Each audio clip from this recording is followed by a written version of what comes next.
All right, hey, what's up, guys? My name is Nick Slowiak of Die, and I'm with Todd Adamson of Todd. What are you of? There's a fair Just question. just me, Just just Todd me. Adamson. All Yep. right, well, awesome. Well, a lot has been going on in Todd's world, and we are here to talk to him about that. But for those of you that don't know Todd, I do affectionately know him from with another nickname that we may or may not get into. But Todd, who are you? Where are you from? And how did you really get into paintball? My name's Todd Adamson. I live in Fort Myers, Florida. Moved here from Kentucky in 1980. In 1986, a friend of mine said, "Hey, let's go play the ultimate game." I said, "All right, what's that?" And he said, "Oh, you're gonna love it. We're gonna go out in the woods and a bunch of people get together and they shoot each other."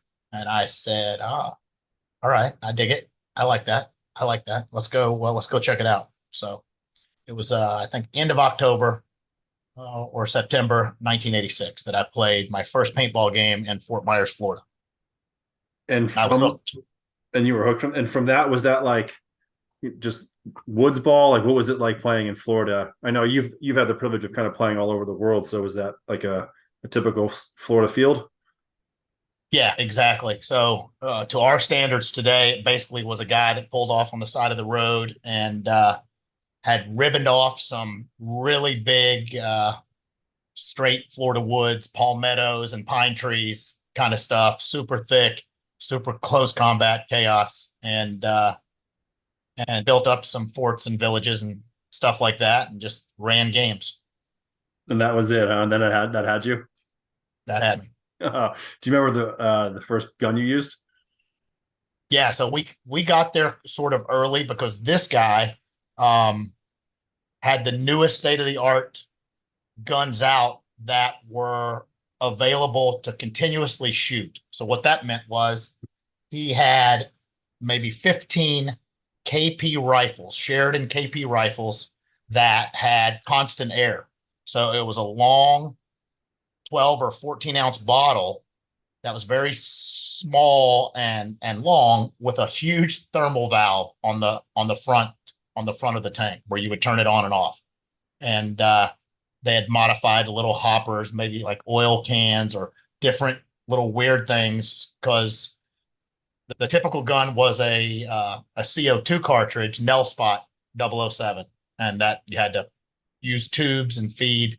Um, and these rifles also had some stick feeds on them where you use tubes. That was the traditional. There wasn't even a pod made at that time. So Man, how times have changed. So from that first time playing and you that hooked you, at what point then did you kind of like get introduced to the tournament scene?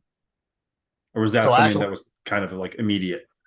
yeah, it was sort of right off the rip. So there was some guys out there and they had all the same style um tiger stripe camo and they had patches on it and special all this stuff all over it. And I was like, what's up with these people? And they're like, oh, they're an organized team, this and that. There were two local main teams in Fort Myers, the Florida Annihilators and a team called Dorsai. And the Dorsai team was ran by a gentleman that was had an Army Navy store and had got buddies together and they were all different ages and they were more of a regional team. Well, this Florida Annihilator team had an array of players because the competition was 15 on 15, flag to flag, with 25 minute time limit style deals, huge games. And they had it sort of dialed in. They were a national team that had already competed outside of Florida in in the Lively series, Jim Lively's series. And so was that one of your first teams you got on? I Yeah, guess you got Evolution. that was the first team. They invited me to go play or practice, and then I got hooked and on their equipment, the stuff they were using. Their guns were much more refined, much faster, much more accurate, and so I just got junkied into that whole realm of getting the best equipment and shooting the most. And this, that, and the other. Because my theory was, if I shot straighter and harder than most, and a little bit faster in terms of rate of fire, the typical guy was like just sort of shooting and then ducking and shooting and ducking. And if we pounded them, they would not be able to look out, right? And then you could just sort of tree walk them and get up close to them and bunker them, which started happening, and that was a whole new mindset to the game. That kind of aggression and speed. Yeah, and you say you got to say, speaking of the Lively series, that meant if you traveled and played that along with any of the other emerging leagues, you got a pretty good taste of that, as that was all starting up, right, in paintball across That's the country. exactly right. That's exactly right. And it was all there was no such thing as a concept field or a speedball field, right? So a speedball field from the typical woods field was derived usually from spools, like wooden spool ends or the whole spools, and they sort of did it out in the open, and then so people could sort of view it, and they called that speedball, that transition from the woods to speedball, which evolved to the different forms, airball or hyperball and concept hybrid fields and so on. Nice. Takes me back to my first time playing spools. It was all spools and fence posts. Yeah, spools, you get a lot of headshots and a lot of feet shots. Yeah, dude. Yeah, right. You got to know how to play the whole circle. All right. Yeah, So that's then right. take me from the Annihilators to through your pro career. Like, when did you go with them? What divisions were you playing? And then how did you end up ending your I think I career? went. I think I went to Music City with those guys in Nashville, Tennessee. It was at the Hermitage, which was a big state recreational park on a lake and a dam. It's pretty slick. And that was the first event. I'm thinking that was 88, early 88, maybe middle of like April, May, something like that when it was thawed out, something like that. And and then the first big deal that we went to was the Lively SI Bushmaster SI Masters, and that was in Nashville again at a different place, and it was 1989, I believe, was the first real deal. Seems like yesterday. Yeah, it seems like yesterday for you, and I was four. There you go. There's that. Yeah, yeah, perspective. Oh man. All right, so you do all that, and then obviously, as you were talking about how fields, um, certain fields concepts hadn't come out yet. You were changing from the Florida Annihilators to what was your next team? What was that So evolution? um, the Florida Annihilators started aging out, I'll call it, because the median age back in the was sort of a little uh upper echelon style, game, because paint was very expensive. It was Nelson paint. It came tubed, you know, 20 boxes of 10 round tubes, and or 24 maybe, and it was big money. It was $175 a case or something like that. And so only people that had some decent income, which were a little bit older people, mid to older people, could afford it, right? So they were that was the median age, and some of those guys had been playing for a long time, and they just started aging out. And I wanted to evolve the team into a faster, more competitive team. So I took the core of the Florida Annihilators guys and some of the Miami Terminators. So there was another pro team that traveled at that same era, very early in existence, and they were primarily from Miami and Lauderdale area, and all East Coast guys. And they were very aggressive, and they were very, very fast. And that's how. So I took their five best that were available, ours, and I created a team called Rage. Ah, I know that name. So that's how. That's the second team um, that I played for and created. Um, and that's early 2000s. I mean, 99s to like 90. I think it was 94, 5, 6, maybe in there somewhere. We had won a Chicago, so we won that with a That was a big event with the Annihilators. I won a large national event. I can't remember exactly where it was, but we won quite a few things. Lots of stuff, obviously regionally. And Rage was the first real deal when the height of paintball. The Aftershock had changed and been created from the Lords of Discipline out of the Midwest, the All Americans from the Northeast, Ground Zero, which was previously the Master Blasters. All Yep. that era started happening, and so it was a pretty good time. And along with creating Rage, is that Extreme Rage? Is that No, different? Okay. it's different. So that was just Rage, Okay. just Team Rage, right? Um, at that same time, that local guy that had the Army surplus store, um, that had the Team Dorsai, wanted to get out of the surplus store and this, that, and the other.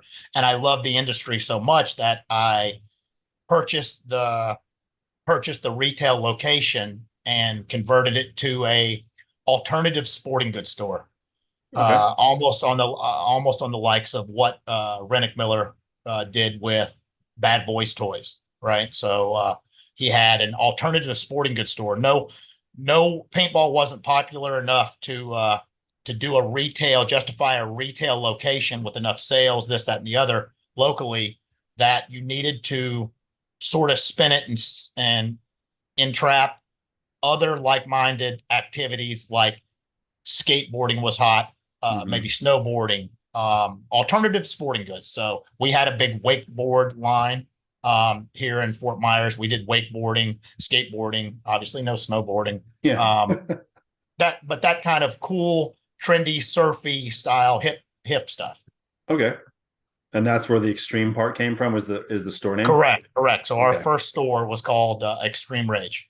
Nice. So I just see, for me, I thought the team name was Extreme Rage. I never knew it was just Rage. So Yeah. thank you for clarifying that, my friend. And our with our goal, we created a brand of products through that time that tied in with the store, harnesses and soft goods, some metal products for autococker or automag. I was a big automag guy. So accessories like that. That's all through the Spider era, where you could buy a single paintball gun and accessorize it with 12 million different colored, different functioning accessories. Yeah. It would all look different, but it would all perform the same. I hear you. Correct. I remember that. Okay, so then after Rage, what's the next step after Rage? So we're refing. I don't think we were refing. No, we were playing at World Cup, and it's Rage versus Aftershock, and we're in the woods.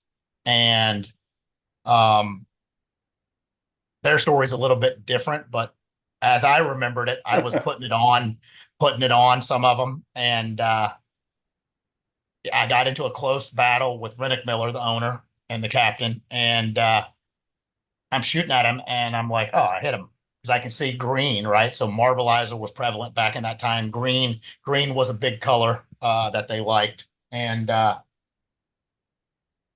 so he shoots me, and I'm like, what just happened? You're hit, buddy. And he's like, what are you talking about? And I go over to him. It's in the woods. There's nobody around. There's no ref. And I'm like, I shot you in the pack. What's wrong with you? And he's like, no, I don't think so.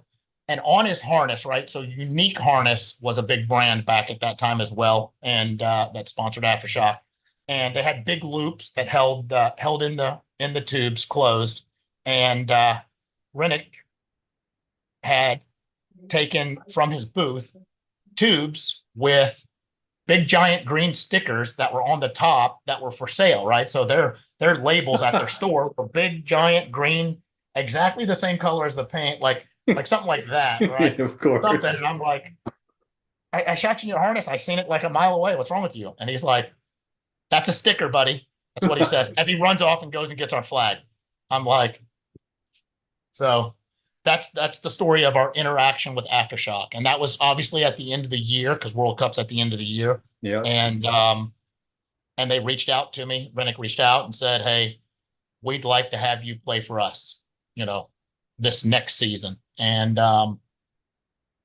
so I accepted, even though I had just come off creating a pro team only probably a year or two in the mix. And I sort of let those guys run and do their own thing, and which eventually kept going for a couple of years. And the Miami guys ended up asking me if they could have the usage of the name. And Chino Carbajal, who's a partner of mine in Miami at a Extreme Rage paintball field in Hollywood, which is still operating today. Yep. He They created through the evolution of paintball, they ended up putting Miami Rage in the name because of the demographics and going to television. They needed marketplaces, and they were a Florida-based, Miami-based team, and that's a huge televisable market. So they created Miami Rage, and I went to Aftershock. Wow. Yeah. I'm gonna have to talk to Rennick about those stickers. Yeah, he knows the deal. He knows it. He'll laugh about it today. He's like, Yeah. yes. No, that I totally believe. It's not the first time I've heard yeah, the story might be different from the other side, especially when it pertains to old games like that. Yeah. Yeah. All right. Well, now you're on Aftershock. And you'd already mentioned now that team, as you were building up Rage, or from the Annihilators to Rage, had formed from the Lords of Discipline and Scream. Was that something that, I'd say for me, growing up in the Chicagoland area, all I had was Shock, and I aspired to be on that team. Is that something where when Rennick asked you, they had already made a name for themselves and you were kind of like, or was it like, yeah, Aftershock's an amazing team at this point? I can't, there was no hesitation in joining that squad.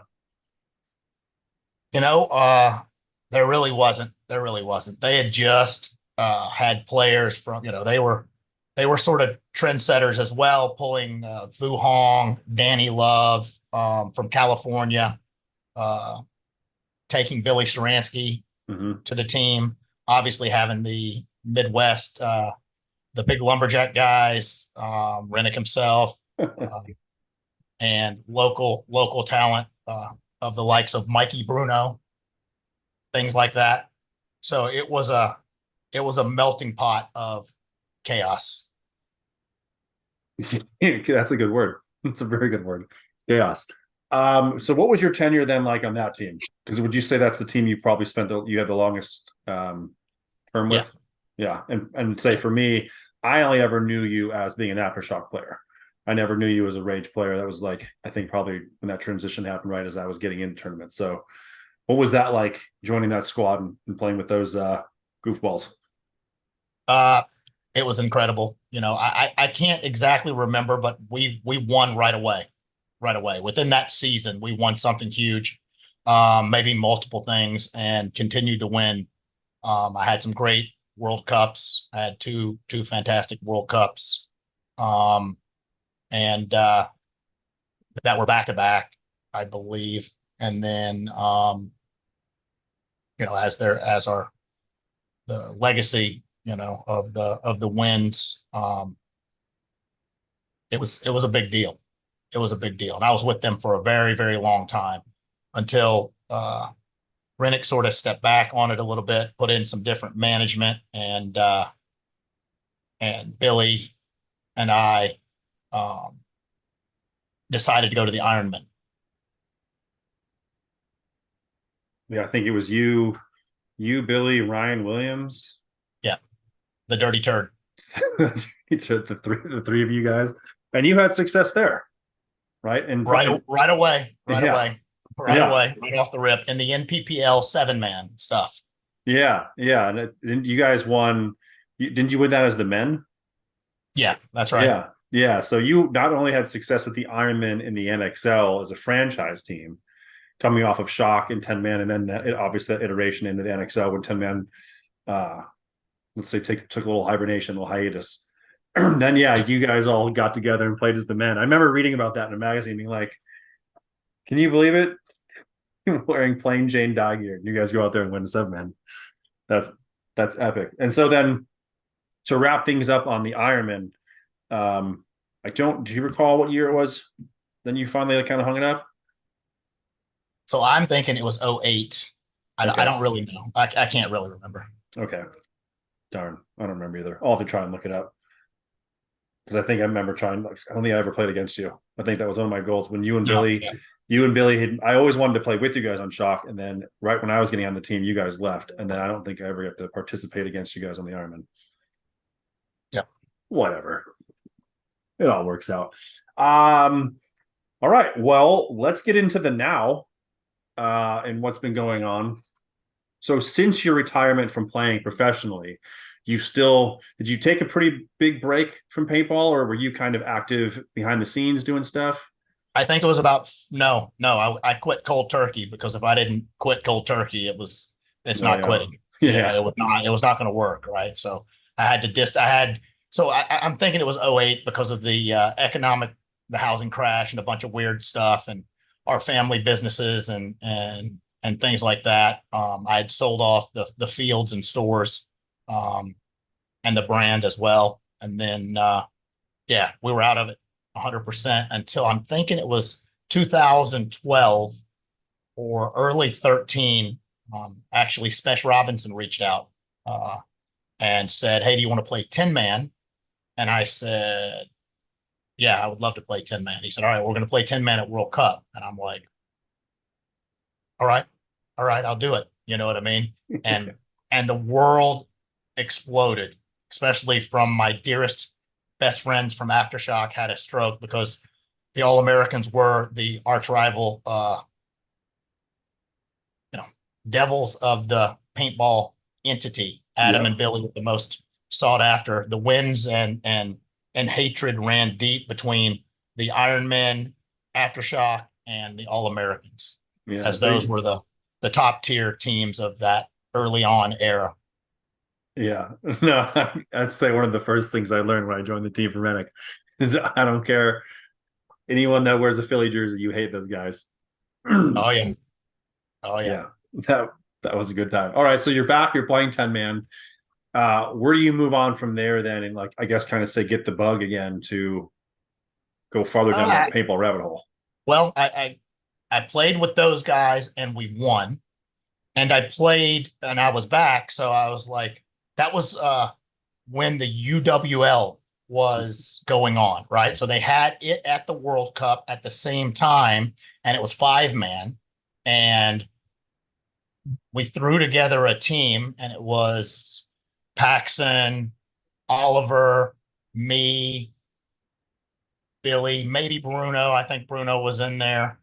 Just a hodgepodge array of chaos to play against Bobby. So Bobby had a full, real, legit UWL team, had won everything there is in UWL, this, that, and the other. And Tom sold me on the idea of the concept and to play it. So I was like, all right, we're here. I haven't seen all these people in 4 or 5 years.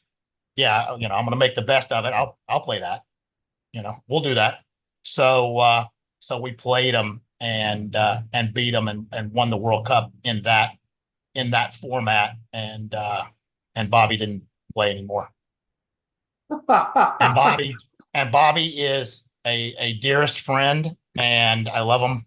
He has been the greatest competitor. I believe he had the most field knowledge and one of the smartest competitors that could know the game. And I talked to him even to this day, and I even had him come out and play with me in a California Oh no way. deal. Yeah, Yeah. and with I was playing with Billy and Rob, and they made a Black Sunday team, Okay. and Yeah, so yeah. we played that and played with those guys for fun, and we did okay. We did okay. We didn't. I don't think we won, but we had a good time. And to have Bobby play was a big deal. Yeah, that's special.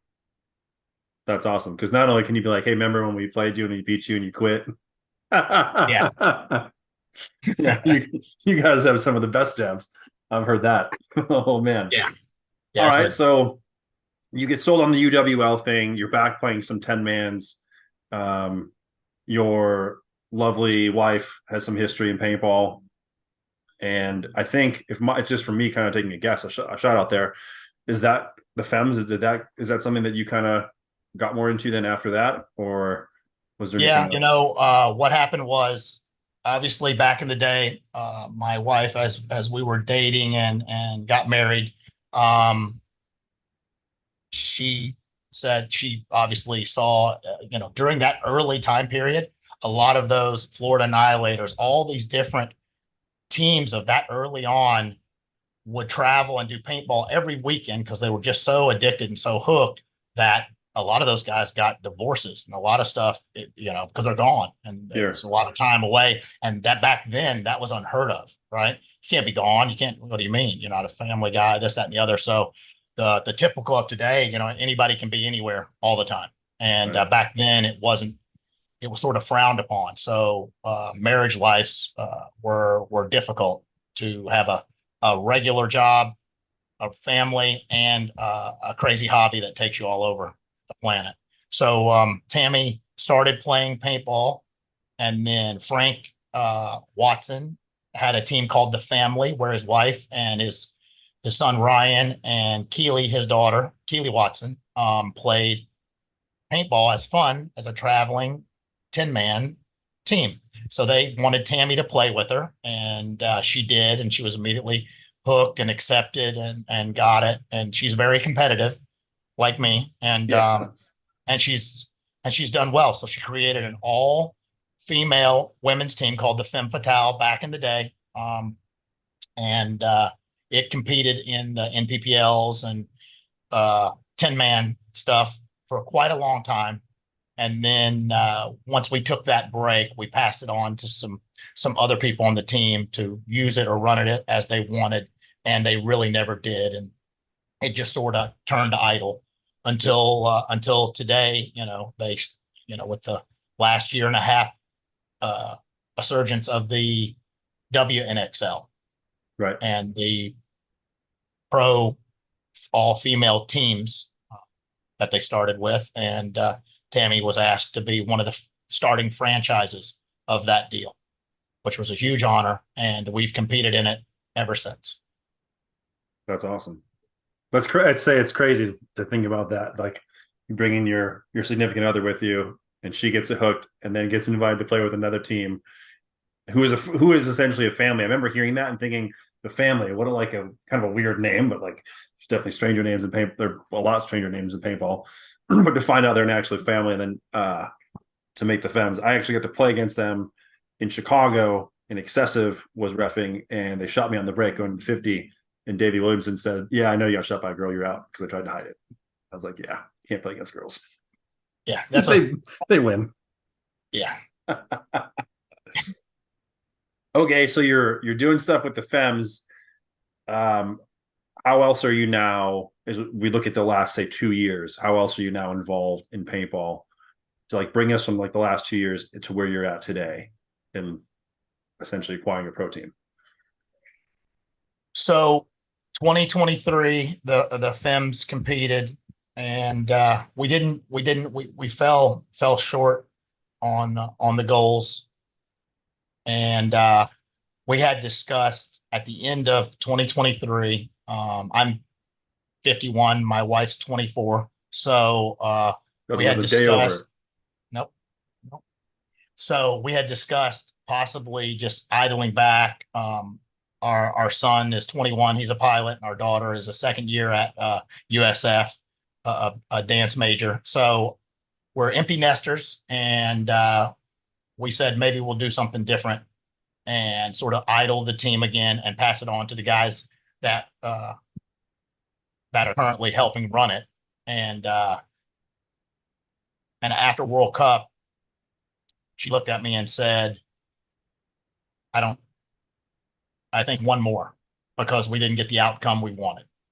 So she said, "We'll work harder and we'll achieve the goal next year, but that's it." And I said, "Okay, okay." So 2024, and with that, I coached as well the Killers, a semi-pro team this year, um, and that was very interesting for me, um, because when I'm speaking to the girls that most of the girls have known me for 20 plus years that are on Tami's team, and they understand my meaning. Um, the Killers guys, to this day, I don't know if some of those guys kept understanding the direction or the instruction. There's something lost in translation, or actually the tempo of what I'm requesting you to do. Because if I ask you to do this, it's because of something else that's happening, right? So I want to cause and effect in the game plan of what we're trying to do. And some of those guys didn't get it. So it made me a little crazy. It took a lot of soul searching, and I didn't accomplish that goal as well. And I said, well, I'm gonna do one better. If my wife's team's in it, I'm going to purchase a pro spot, and I'm going to make it to World Cup and do well. Nice. I like that. Those kids made you so flustered. You said, "Screw that. We're going pro, baby." Basically, yeah, exactly. Extra. Oh, that wasn't enough. Let me get some more. Yeah, I can see you turning. You're getting as mad as red as your shirt.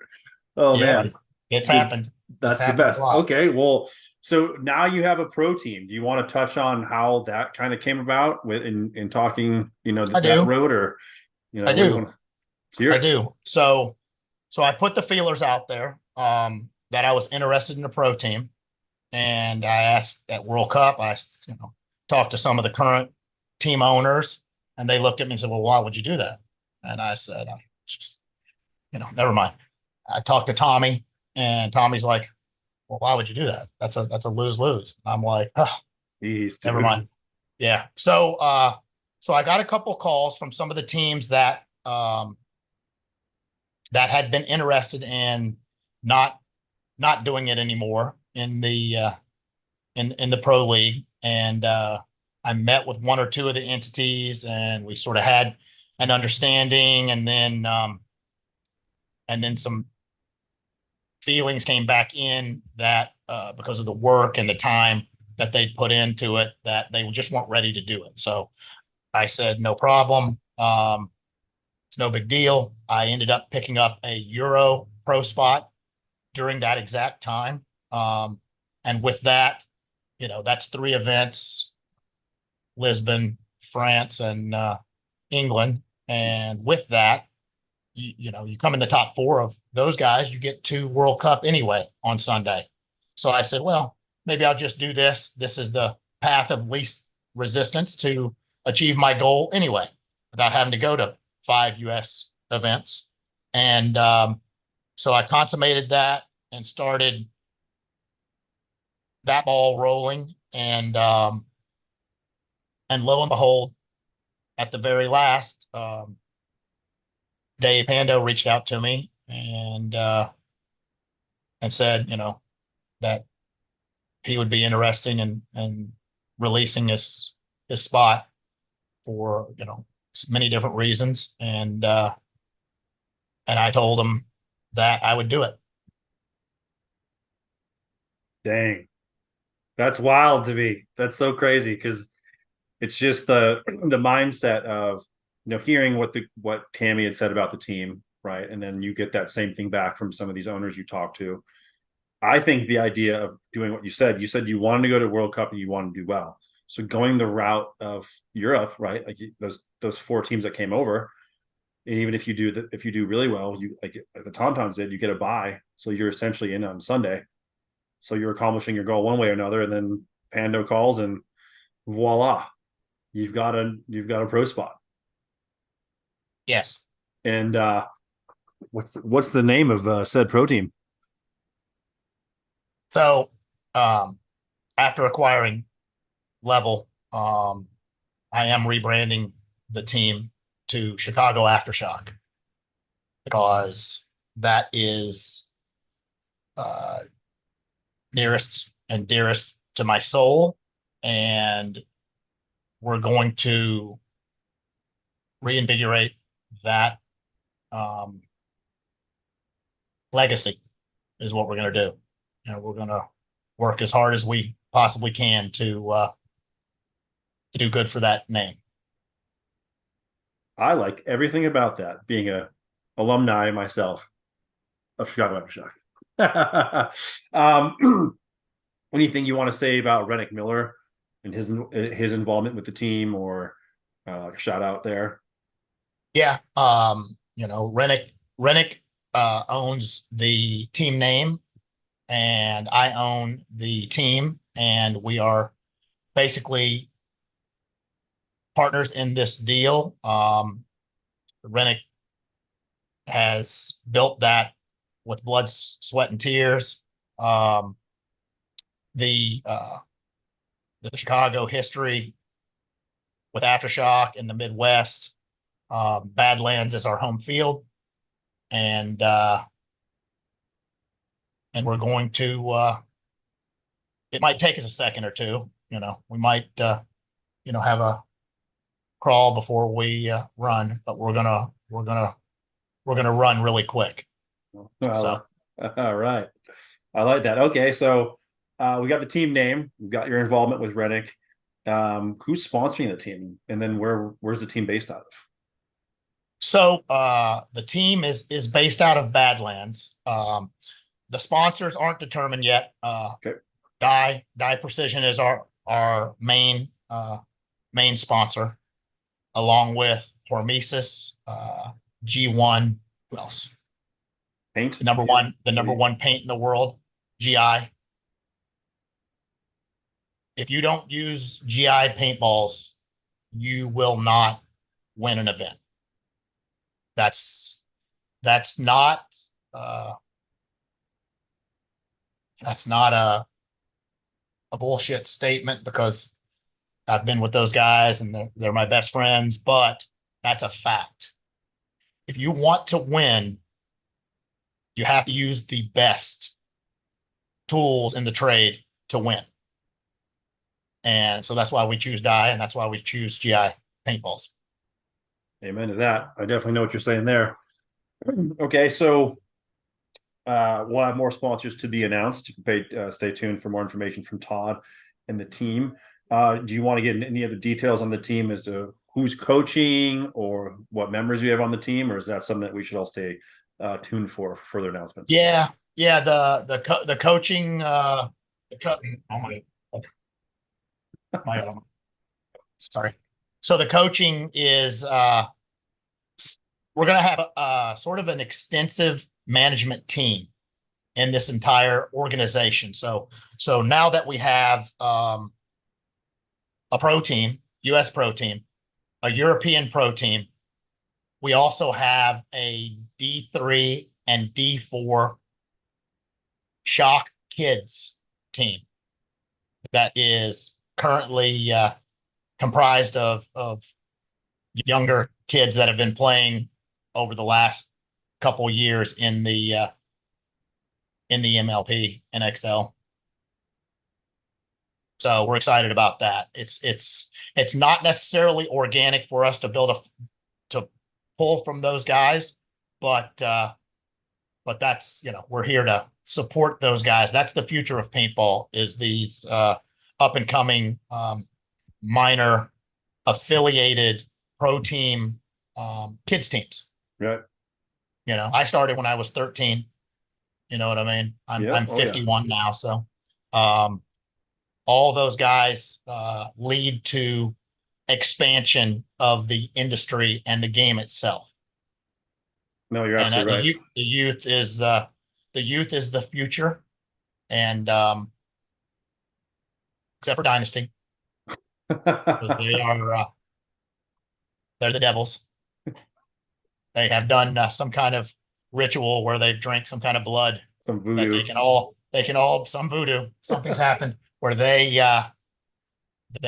some kind of root, or licking some kind of frog from Indonesia, Bali, to maintain their performance at this game is unfounded, and Mm-hmm. they are my best buddies. So good for them. Yeah, they can all kick rocks. Yeah. I'm coming for you. I'm coming for you, Freishi. Yeah, he I'm coming know. for you, Frazee. I'm sure he knows. You can the hairs in the back of his neck are standing up right now. No, no, they know. He doesn't They know what's know. going I on. already let them know first. I let them Okay, know right away. that's good. That's good. All right, so that means that for all of you guys back at home wanting to know more about the sponsors, who's on the team and the coaching staff, you're just going to have to stay tuned to Todd Adamson and any press releases that they put out there. Exciting times because we just found out that Chicago Aftershock is back, and at the helm of that team is the man, the myth, the legend, Todd Adamson. So, I guess so. Todd, yeah, beyond that, is there anything else you want to throw out there and say? No, just really excited for the first event in Vegas. It's going to be good. You know, I'm hoping for wins for the Femme Fatales and Chicago Aftershock, and then we'll never leave Vegas. We'll just end up being there with Elvis forever, forever. I believe Goals Aftershock. I believe Aftershock won a Vegas event one time. or several. I believe. I think I know. I remember seeing some of my first videos I saw years ago. It it threw me off because I'd never seen a desert type field, just the sand and the brush. And hearing about that, and I'm pretty sure it was Aftershock one. I think it was later in like the Sunday drivers or push videos. So whether it was Billy Saransky, someone on the team's giving an interview saying like we didn't do well that beginning of the year, but you know it all comes down to why do people come to World Cup? that's right. That's right. Awesome. Nobody remembers anything during the year. They only remember the world's largest event. That's right. That's right. Awesome. Well, thank you, Todd, for your time, and we look forward to finding out more information from you guys towards, well, yeah, going into 2024. So appreciate you, and thanks for doing this interview. No problem. My pleasure.